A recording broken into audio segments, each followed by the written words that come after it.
ए भैया हो आओ। देखा भाई तू अपने मेहरू समझाई ले। हाँ।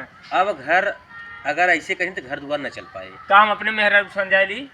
बार मेहरारू में झगड़ा करता तू अपने मेहरारू समझाई लिया। भैया यार हम रोज झगड़ा करते हैं यार, घरे खाना बनवा में की चाहिए होता, घरे वाले परेशान है माई बाबू।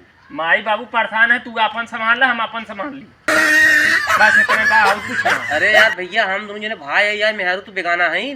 तो मेहरारू है तुहे मौत कहत है। तो राजू भैया तो हूँ ऐसा बतिया था भाई। भाई ना अपन जूता मोजा लगा चारत था, देखा था अपन क्या वजह था वैसे है। भैया देखा उनके साथ छोड़ा जाना, हम तबे भाई भाई भाई आई तब जाए तो एकता बना के रहा भैया, तबे ठीक बा, तबे घर दुआर चले। हाँ, चलो संसार में बेइज्जती मत करावे। हाँ ये करा तो ठीक बा। ठीक नहीं बा। सही जाए तो उसे मार चला करा हम भाई भाई आई ना आज के बाद हाँ। अलगौजन ना हो। ठीक हां ठीक और उसे कितना मार करा चाहे झगड़ा करा अपन करा हमने करा। ठीक जाए तब कैदी घरे बने। वादा न